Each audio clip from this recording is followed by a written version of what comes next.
Salut à vous les visiteurs de l'histoire. Imaginez un monde sans voiture, sans usine, sans électricité, sans train. Ce monde-là, c'était la planète avant la révolution industrielle. Et quand elle démarre, tout change. Les villes, les métiers, le quotidien. Et à peine quelques décennies, l'humanité passe d'une vie rurale à une vie mécanique. Tout commence en Angleterre au XVIIIe siècle. À cette époque, la plupart des gens travaillent dans les champs ou à la maison à la main. Mais une invention va tout bouleverser, la machine à vapeur. Grâce à elle, on peut faire tout tourner.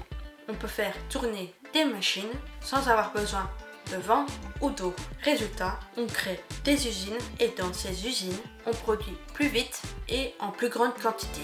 Du textile, du fer, du charbon et bientôt des trains.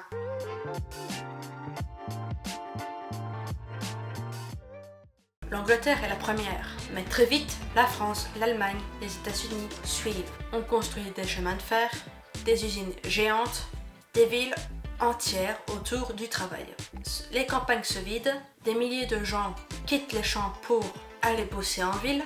C'est le début de l'urbanisation massive.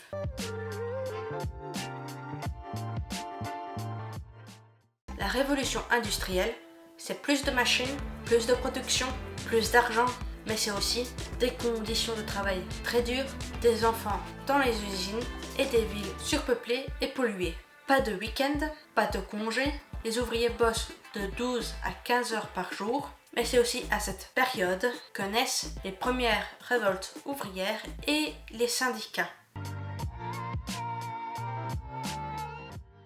Malgré les difficultés, la révolution industrielle lance le monde vers la modernité. L'électricité, le téléphone, les transports, l'industrie de masse, tout ce qu'on connaît aujourd'hui vient directement de cette époque. Elle ne s'est pas arrêtée. On parle maintenant de révolution numérique, d'intelligence artificielle, mais tout a commencé là, avec du charbon, de l'acier et une machine à vapeur.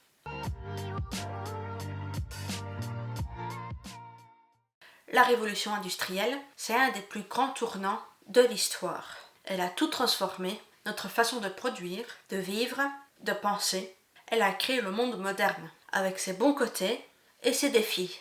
Et le plus fou, c'est que cette révolution continue encore aujourd'hui. Je vous retrouve pour une prochaine vidéo et à bientôt.